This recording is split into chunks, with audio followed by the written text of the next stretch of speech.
Tarbiyah Sunnah Channel. Lillah, nyunnah, merenah. Yuk belanja di Tarbiyah Sunnah Mart. Dengan belanja di Tarbiyah Sunnah Mart, Anda turut berpartisipasi dalam dakwah yang diselenggarakan YTS.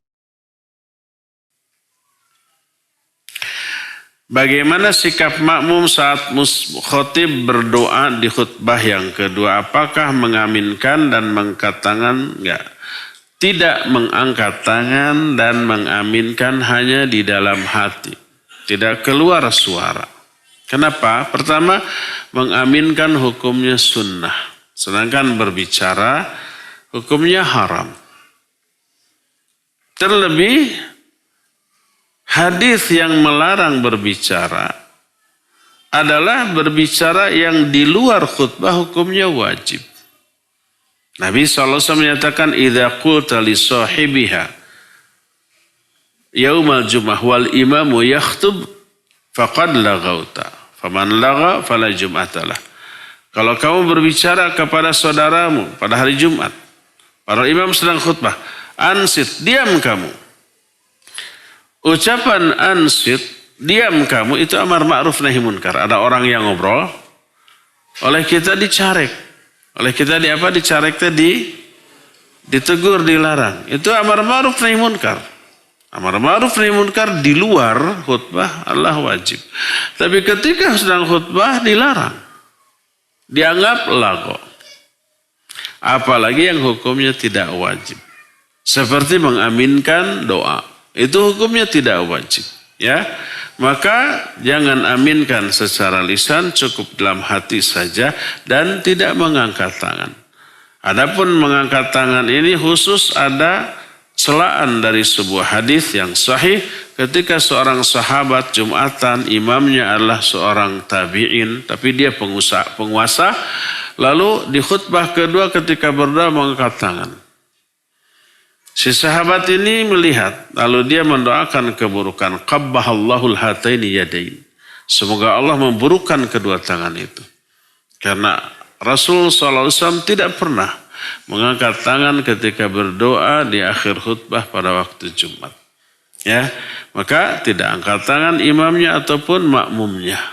Dan tidak mengaminkan karena hukum mengaminkan sunnah, sedangkan berbicara hukumnya haram ketika khutbah.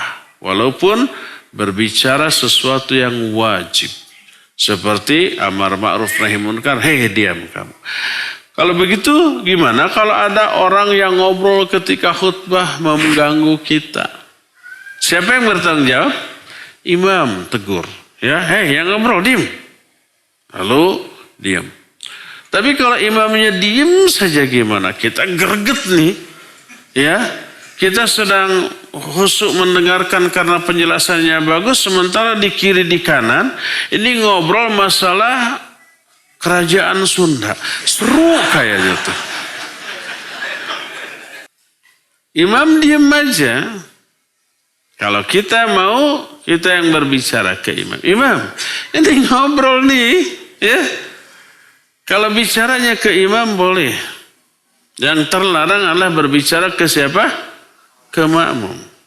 Menjadi dalil, yang menjadi dalil bolehnya berbicara ke imam ketika Nabi SAW sedang khutbah, tiba-tiba datang Arab Badar.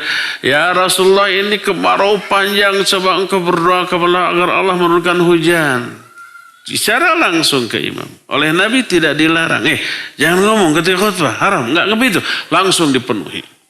Hujan turun ketika itu juga. Menunjukkan kalau berbicara ke imam boleh, ya.